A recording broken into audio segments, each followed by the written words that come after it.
On the afternoon of May 1st, 2002, 24-year-old Evelyn Hernandez picked up her 5-year-old son Alex from school in San Francisco. She was 9 months pregnant and just days away from giving birth to a baby boy she planned to name Fernando. That evening, she called to talk to her sister about her upcoming baby shower, and it would be the last time that anyone ever heard from her.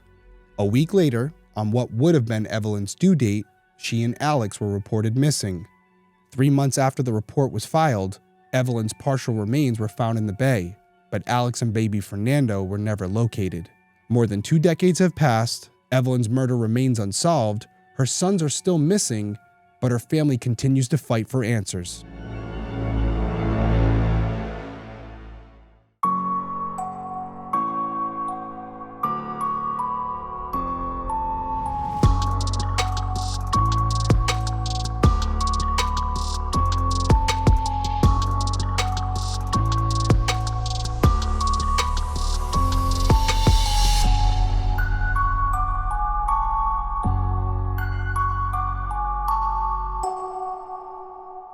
Hey everyone, welcome back to Detective Perspective. My name is Derrick Levasseur. I'm a licensed private investigator and former police detective, and each week I'll be covering an unsolved case in story format. I'll then give you my perspective on the investigation and provide contact information for the individuals or organizations connected to the case so that if you have any tips, you can contact them directly and maybe you can help solve a case. So if you're someone who's interested in true crime, specifically unsolved cases, and you would like to hear my opinion on those investigations, please consider subscribing whether you're watching on YouTube or listening on Apple Podcasts, Spotify, or whatever platform you use. So I said a couple seconds ago, you may have a tip. You can call in to the individuals or organizations connected to it, and maybe you can help solve a case. I say that every episode. I will tell you, with the case that we're covering tonight, Evelyn Hernandez and obviously Alex Hernandez, her son, that holds even more true than some of my other cases because as we dive into it, there's going to be a story here, and it's more than just what happened to Evelyn.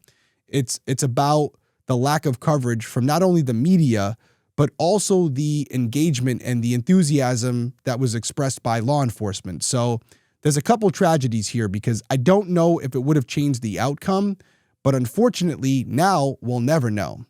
But we have an opportunity here. This is what we do on Detective Perspective. We cover cases that we feel need more coverage in the hopes that someone out there, whether they already know that this is going on or they're unaware that they have information that can help, maybe they listen or maybe they hear this case and for some reason something clicks and they finally decide to come forward. And maybe that's the missing link to solve this case. That's always the hope. But I can tell you this, if we don't cover these cases, it'll never happen. So that's why we're here. We have a lot to go over. We're going to have a person of interest in this case. There's a couple variables that make me wonder what actually happened to Evelyn, but we're going to discuss it all and we're going to talk about where we go from here. But like I said, I can tell you right now, as I sit here, this case is going to take someone out there to solve it, and I'm hoping that's you. So let's not waste any more time. Let's dive into this week's case. Alexis Geraldo Hernandez, who went by Alex, was born on November 6, 1996 in San Francisco to his mother Evelyn Hernandez. Evelyn had come to the United States from El Salvador as a teenager to live with her mother, and by all accounts, she was shy, responsible, and intelligent. Now, not much is known about Alex's father, and according to the Charlie Project, he was in the Navy, but he didn't play a role in Alex's life. So Evelyn raised her son alone in an apartment at 224 Lowell Street in San Francisco. As a single mother, Evelyn worked hard to support herself and Alex. She held multiple jobs, working as a vocational nurse, at Costco, and at the Cliff Hotel in Union Square. She didn't have a car, so she walked or took the bus everywhere she went. One of Evelyn's friends later told the San Francisco Chronicle that Evelyn was, quote, very focused on being a mother. She was a great mother, very responsible, and she would always attend parent meetings at school and volunteered in Alex's classroom. But even though Evelyn loved being a mother, she was lonely. She wanted to get married and have the kind of settled life she'd always imagined, one where she didn't have to do everything on her own. A few years after Alex was born, Evelyn began dating a man named Herman Aguilera. Now, he was 12 years older than Evelyn, and he worked as a part-time limo driver, and he also possibly worked as an airplane mechanic, though the sources on that vary quite a bit. The relationship became serious enough that Herman started helping pay for Evelyn's rent, even though the two never moved in together. Still, for Evelyn, It felt like things were finally falling into place. She believed that Herman was part of the future she had been working toward, one where she could raise a family, build a home, and no longer feel so alone. Then in 2001, Evelyn became pregnant again, but this time with Herman's baby, and at first it felt like the future she'd always wanted was finally within reach. But according to one of Evelyn's friends, Herman didn't react the way she had hoped. And the friend later told ABC News basically that, he felt like it was more serious than he thought it was, and now because they were having this baby, she was going to want more. So according to this friend, he started kind of backing up. And as you might expect, Evelyn became concerned about Herman's behavior. So while she was 4 months pregnant, she decided to call his mother to see if something was wrong, and that's when she learned the truth. Herman was married. After Evelyn found this out, she asked Herman to leave his wife and be with her and the baby, but Herman refused. According to what detectives later shared with the San Francisco Chronicle, Evelyn wasn't sure what to do next. She still wanted to raise her family with Herman and remain in the apartment that he was now paying for, but she no longer believed that they had a future together if he wouldn't leave his wife. Eventually, Evelyn made a tough decision. She told Herman he could be involved with their child's life, but the romantic part of their relationship was over. Now, it's unclear how Herman took this news. However, we do know that after Evelyn informed him of this new development and how things were going to be going forward, they started arguing more frequently. As her pregnancy progressed, Evelyn learned that she was having another baby boy, and she decided to name him Fernando. She was excited to have another child, even if she'd have to do most of it on her own, but the pregnancy was not easy. Evelyn developed some complications and she couldn't keep working, so she applied for disability, which helped cover her bills and care for Alex. By May of 2002, Evelyn was 24 years old and 9 months pregnant.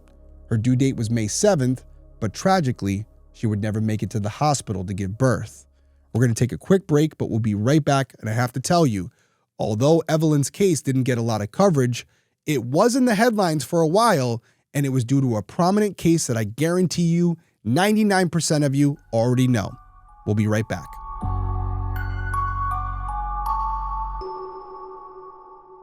You guys may not know this about me, but I absolutely love fish. Salmon, tuna, cod, you name it, I will eat it.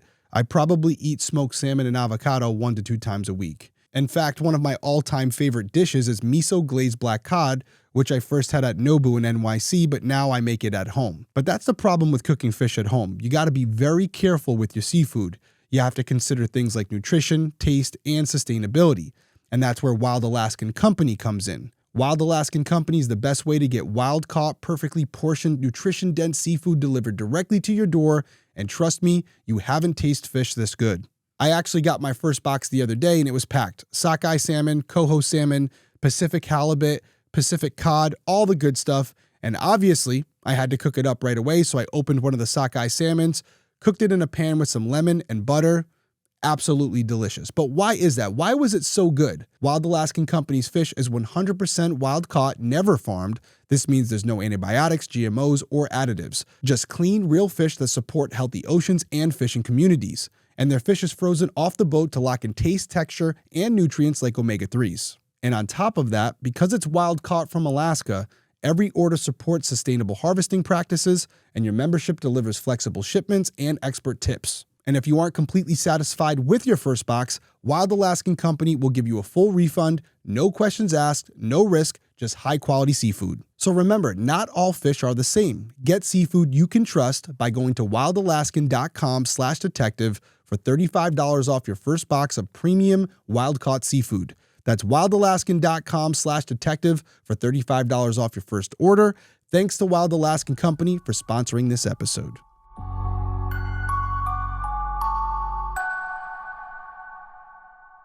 Okay, we're back, and on the morning of May 1st, Evelyn called her sister Olivia and said she wasn't feeling well. Her abdomen hurt and she sounded very uncomfortable. So Olivia asked if someone else could take Alex to school so Evelyn could rest, but Evelyn said no, she had to take him herself. After they got off the phone, Evelyn left her apartment to drop off 5-year-old Alex at the Buena Vista Elementary School, and after that she took the bus to her bank. Then she stopped at the Ross clothing store where she bought a new wallet before picking up Alex from school and returning home.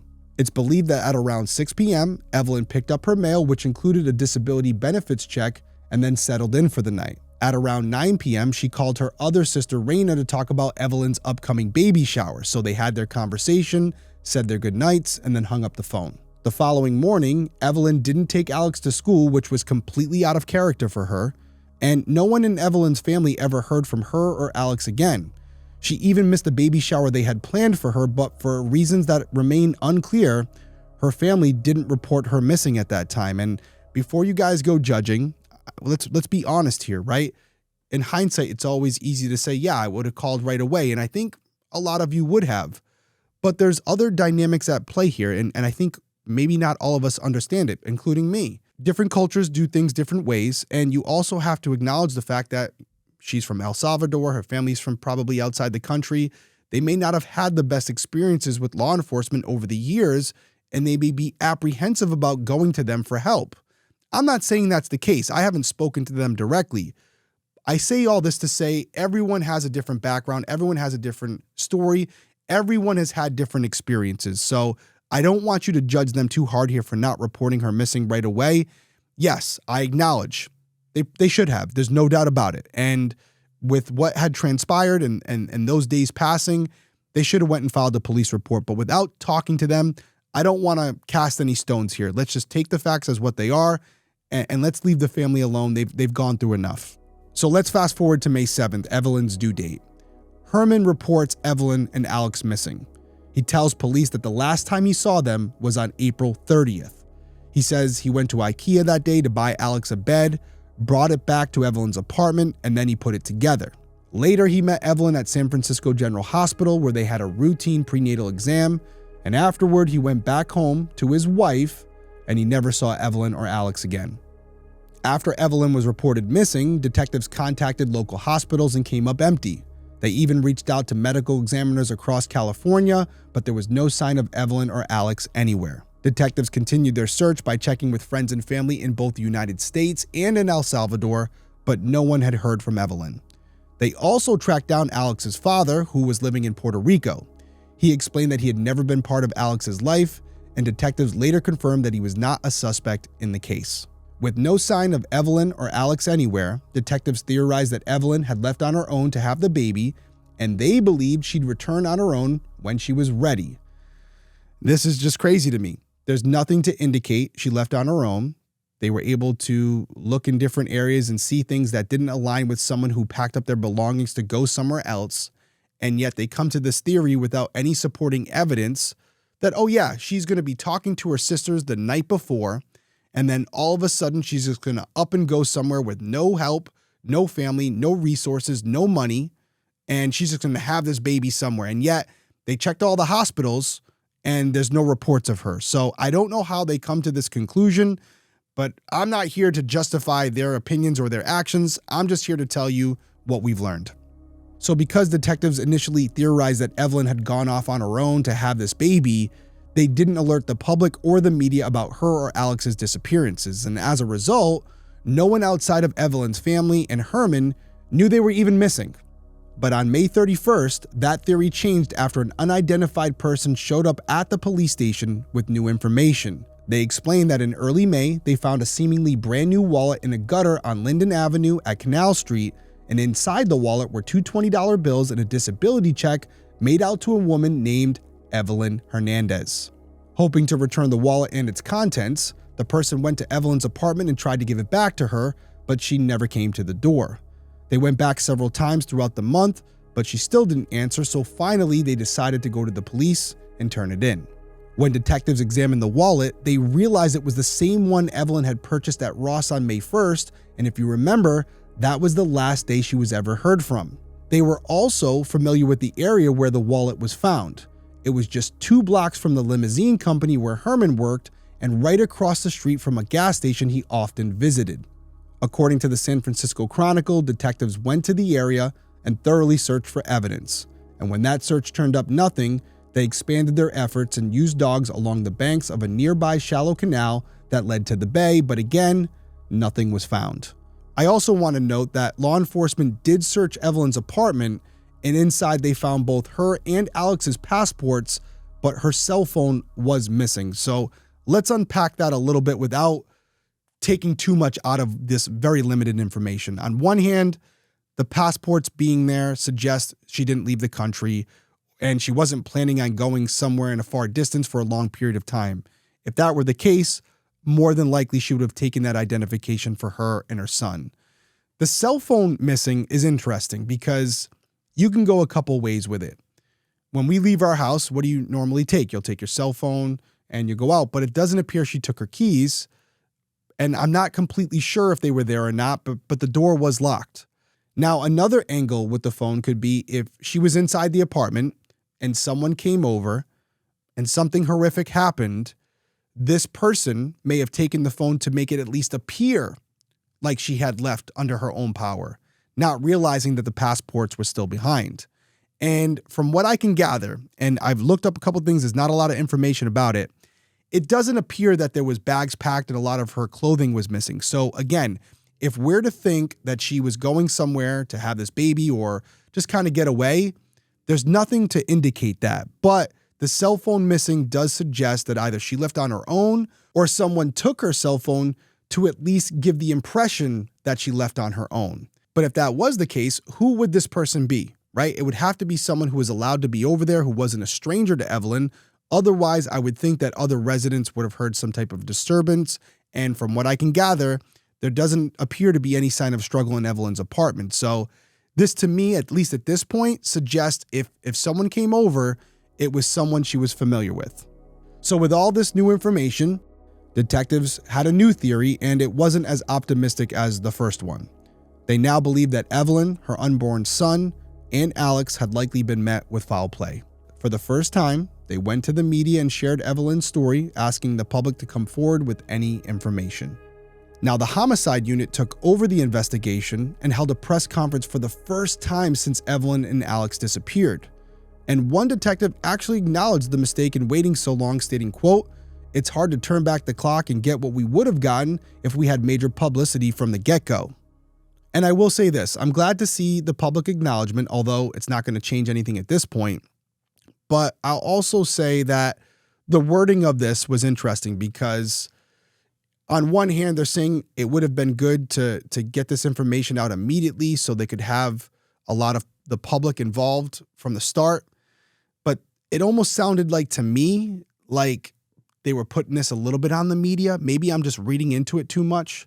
Because at the end of the day, it comes back to them not going to the media and going public with this information and dismissing what they initially had as a woman going away to have a baby on her own. So maybe I'm looking at it the wrong way. Pause the episode, audio, video, let me know. Are you reading in between the lines the same way I am? Again, I don't think it's a complete blame game.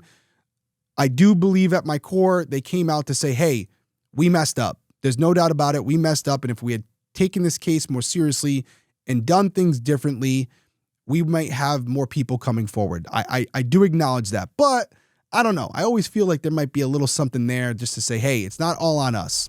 What do you guys think? Now, after this press conference, the investigation continued, and according to the San Francisco Chronicle, detectives brought Herman in for voluntary questioning, and during the interview, he shared more information. He spoke about the time leading up to Evelyn's disappearance, saying that while things had seemed fine recently, Evelyn had been experiencing mood swings during her pregnancy. But after some pressing by investigators, he admitted there had actually been tension between them in the weeks before she went missing.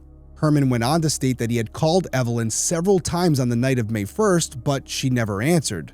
So he drove over to the apartment to check on her, but before going inside, he decided she might be avoiding him, so he just left. He also admitted to later calling San Francisco General Hospital, hoping she might be there, but obviously she wasn't. Herman's wife also spoke with detectives, and she said that she had known about the relationship between Herman and Evelyn, but she didn't know that Evelyn was pregnant. Now, during this same interview, reportedly, she provided an alibi for Herman, and while the details of what she said wasn't made public, I think we can all assume that she had told police that at the time Evelyn and Alex went missing, Herman was with her. So, without any real way to dispute that, law enforcement has to take her at her word, at least at that point. Following those early interviews, the search for Evelyn and Alex continued. Then on July 24th, nearly 3 months after they vanished, a partial body was found floating in the bay along the Embarcadero near Folsom Street. It was a badly decomposed lower torso and legs dressed in maternity clothing. DNA testing later confirmed that the remains did in fact belong to Evelyn. The rest of her body, along with her unborn baby, were never recovered, and neither was Alex. According to the autopsy report, there was no evidence of amputation and, quote, no evidence of sharp or blunt force injuries noted on Evelyn's partial remains. The San Francisco Chronicle reported that the cause of death couldn't be determined, but detectives believed Evelyn had been murdered. They also believed that Alex and her unborn baby Fernando were also no longer alive. So, now we know for sure Evelyn didn't run off to have her baby. Something happened to her, and she was still in maternity clothing, so more than likely she was still pregnant, although we don't know that definitively because we don't know when or how she left her apartment. But at this point, with half her body missing, I think it's reasonable to assume that more than likely baby Fernando was still inside of her. As far as Alex, I know how it looks and I know what law enforcement is saying. And I'll probably repeat this in the perspective, but there's still a possibility he's out there. We've had cases where we have monsters who kill someone, but just can't kill a child for whatever reason. So is it possible, he's around 5 years old when this happened, that he was shipped off somewhere and he's still out there walking around and maybe doesn't know exactly who he is or what happened to his mom? It's possible, but I can also understand where detectives are coming from. They were last seen in the apartment. There's been no sightings of him. It is possible that Alex might have been collateral damage. He might have been just old enough where the attacker felt that if they left Alex alive, he could report them to Evelyn's family or to law enforcement, which does bring up another question I have. If this attacker was just a random person and, this was premeditated and they wore a mask or something, well, you wouldn't have to worry about Alex. But if Alex knew this person personally, that would be an indication to the killer that, yeah, I definitely can't leave him around. And if they have nowhere to bring him, then there's only one real alternative, and that's for him to be with Evelyn. It's sad to think that that's the most likely scenario, but there is hope. That's all I'll say. There is hope that he's still out there, but we do got to be honest with each other here, and we have to be truthful about the evidence we have and the situation that we have, and it doesn't look good. So I understand where detectives are coming when we're disclosing that they no longer believe Fernando and Alex are alive, but I hope they're wrong. So after this unfortunate discovery, the investigation continued, but it was difficult. Detectives were unable to determine where or when Evelyn, Fernando, and likely Alex had been killed, which meant there was no crime scene to examine. Hoping for additional information, the homicide unit tried to re-interview Herman, but he hired an attorney and refused to speak with them. Herman's attorney later released a statement to the media. He said Herman was, quote, deeply saddened by the news of the death of his close friend, and he hopes the police department identifies the perpetrator of this horrific crime, and he has assisted the police in every respect possible. Well, except talking to the police for the second time, and also lying to the police initially by saying he last saw Evelyn on April 30th, not May 1st. But yeah, for the most part, he's cooperated in every respect. Sure, we'll go with that. So at this point in the investigation, there was still very little media coverage, despite the fact that a 9-month pregnant woman had been killed and dumped in the bay, and her 5-year-old son was still missing. You would think that this would have been all over the news, right? But it just wasn't. However, that all changed in December of 2002 when a case eerily similar to Evelyn's unfolded in the Bay Area. I'm talking, of course, about Lacey Peterson, a 27-year-old woman who was 8 months pregnant when she vanished on December 24th. We're going to take a quick break, and we're going to be right back.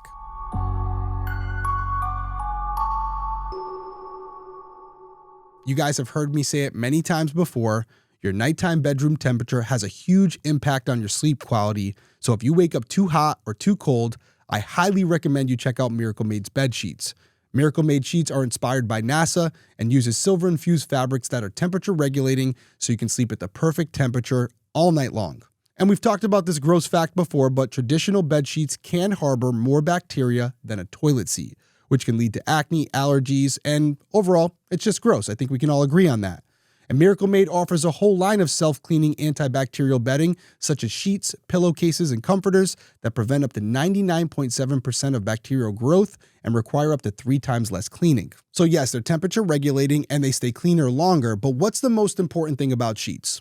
They have to be comfortable, right? If they're not comfortable, you're not going to care about anything else I just said. Well, I'm happy to report that Miracle Made sheets are luxuriously comfortable, but without the high price tag of other luxury brands, and they feel just as nice, if not nicer than sheets I've seen in some 5-star hotels. So they definitely check that box. Don't worry. Yes, you're going to get all those other benefits, but you're also going to sleep like a baby. So if you like what you're hearing, go to trymiracle.com/detective to try Miracle Made sheets today.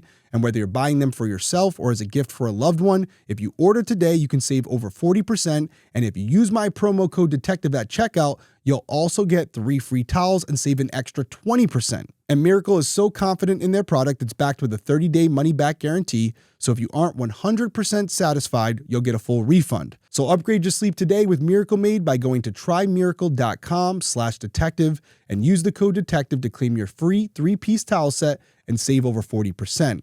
Again, that's trymiracle.com/detective, code detective, to treat yourself. Thank you to Miracle Made for sponsoring this week's episode.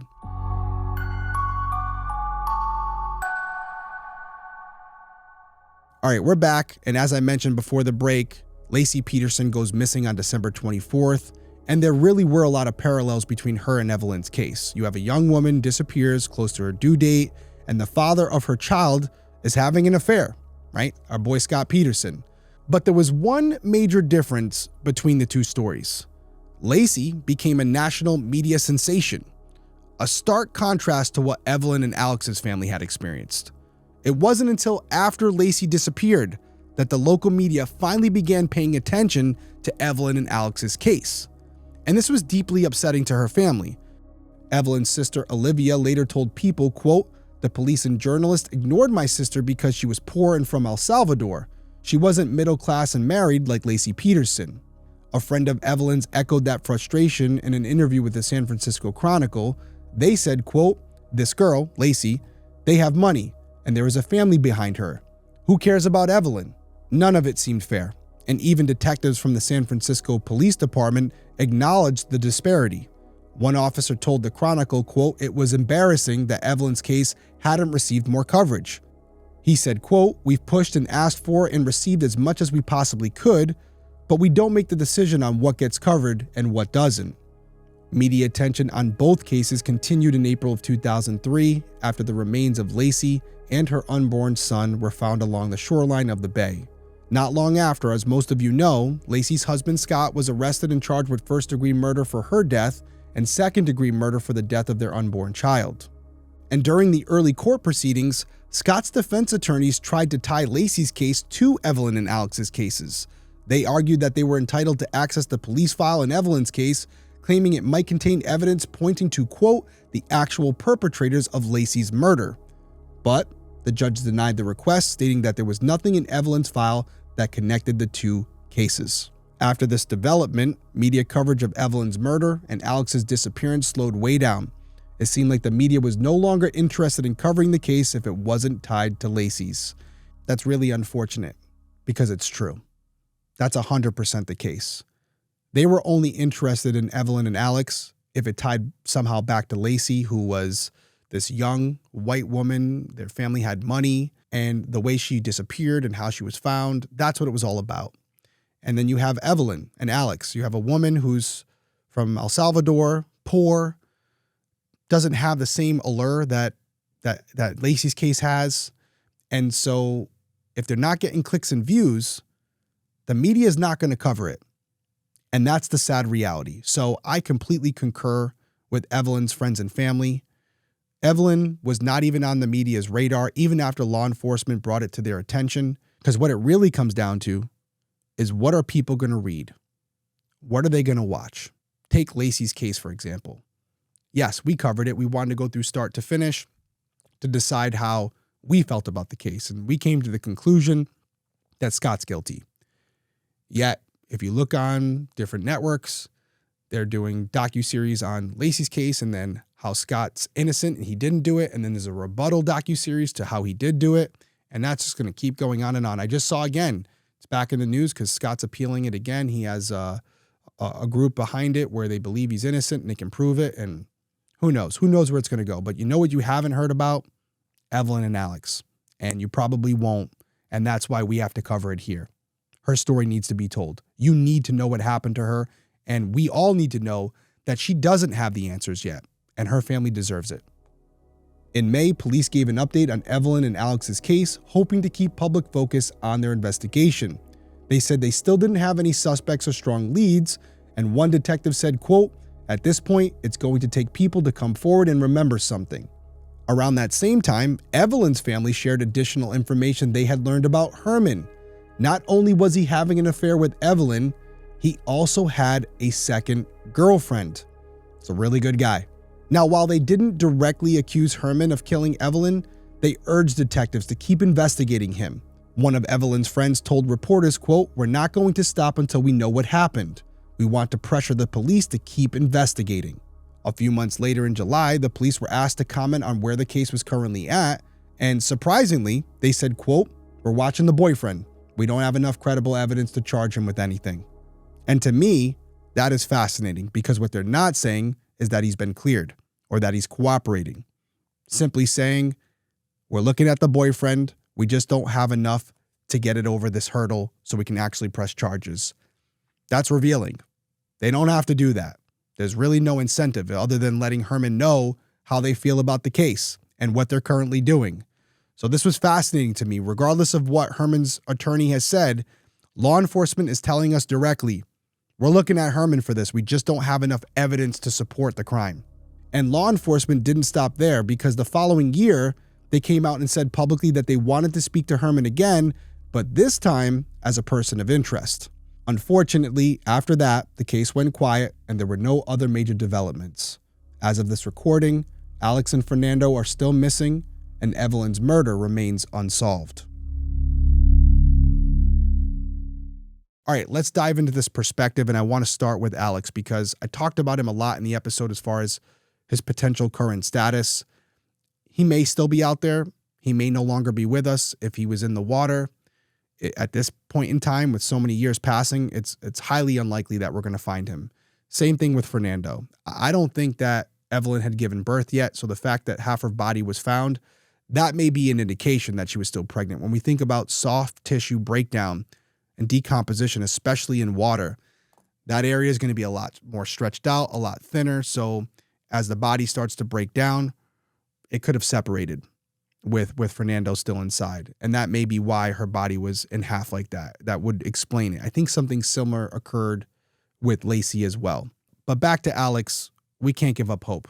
He could still be out there somewhere. I just did an episode of America's Most Wanted with Elizabeth Smart. She's walking proof that Alex could still be alive. So that's the way you got to approach it. If leads come in, you got to look into them. Maybe as he gets older, he starts to realize what's going on his own and he solves his own case. That's my hope. Now to Evelyn, because we know that she was murdered. We know that she's not coming back. And we think about what happened to her. I'll start with the most unlikely scenario. She's in this apartment complex. We've seen other cases like this where the woman's using public transportation. She's seen by many individuals. They potentially follow her back to her apartment and then they strike later. But she was in her apartment till late at night, 9 p.m. So are we to expect this stranger who's a resident or someone who followed her back to just wait out there until it got late and then they get inside without any signs of forced entry? Seems unlikely, which leads us to the possibility that whoever did this to Evelyn, they knew her. They were either invited over there or they came over, and upon announcing that they were there, Evelyn let them in because it wasn't that out of the ordinary for her. And that leads us to Herman, not only because of the dynamics of their relationship, but also he was the last person to be in her area. He admits to being at that apartment complex on May 1st. Nobody else has come forward and said that. And then you take into consideration all the other aspects of it. Means, motive, opportunity. Check 1, check 2, check 3. Checks all the boxes. He would have a reason to want to see Evelyn no longer around. She was a financial burden. She was probably an emotional burden on him. She was pressuring him to leave his wife. Obviously, he wasn't going to do so. So what's the best thing for him? To get her out of there. And it could have been set up where maybe there was some tension over the crib that he had purchased, the bed he had purchased for Alex, and something went wrong. They got into an argument, maybe a physical altercation. This might not have even been premeditated. This could have just occurred in the heat of the moment. And that would explain why Alex wasn't allowed to stay behind. He might have witnessed the crime firsthand. And at that point, if it was Herman, he knows that Alex knows who he is and he can't risk it. And so you think about that means motive opportunity. You think about the fact that he lied initially. He said he last saw her on April 30th, when in fact he was over there on May 1st. And then all you have is this shaky alibi from a person who, I'm not going to call her credible or not credible, but she's the wife of Herman and she's going to stick by her man. So is it possible that she would lie for him? Of course. It wouldn't be the first time we've seen that, and I'm sure it's something that all of you have already considered. So where do we go from here? Well, I think law enforcement is on the right track. We want to re-interview Herman again, nail him down to another story, and see if it aligns with the stories he's given over the years. The next thing, and some of you may judge me for this, and that's okay.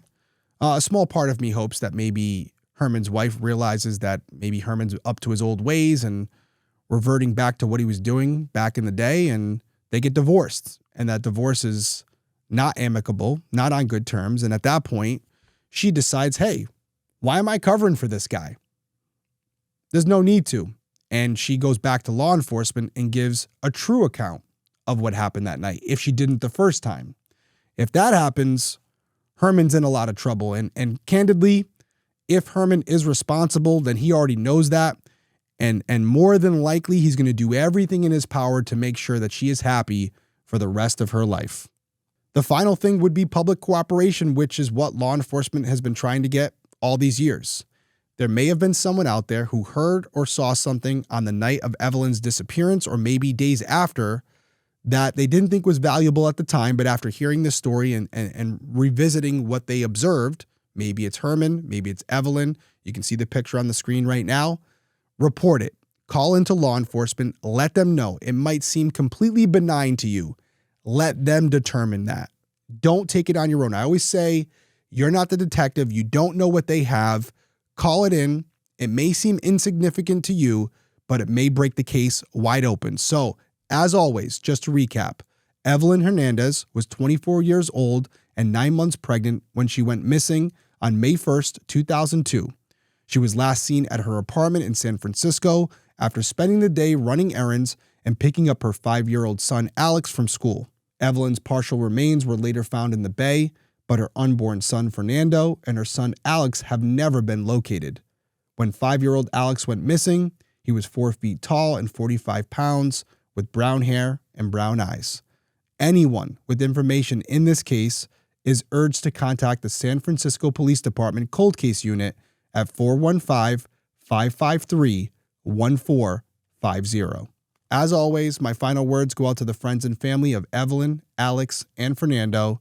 I know you guys are hurting, and part of the reason I covered the case when I did is because May 1st is the 23rd anniversary, and I know as the years pass with no answers, it can be extremely frustrating, but understand there's still hope, and I know you guys wanted more media coverage, more exposure, and here it is. We're now on this journey with you guys. We're going to be looking for updates. We're going to be making sure that we share Evelyn's story so that as many people as possible are aware of not only what happened to her, but the lack of coverage she received at the time of the incident. It's an injustice to Evelyn, Alex, and Fernando, and it's really unfair to you guys. When something like this happens, it's not the family's responsibility to get their loved one's story out there. The media, law enforcement, they failed you on this one. But it's not too late. It's never too late. We have to keep hope. We have to keep fighting. And that's exactly what we're going to do. And I hope we have an update soon. I hope there's an arrest in Evelyn's murder. And when there is, I'm going to be right here letting all of you know about it. Until then, everyone stay safe out there, and I'll see you soon.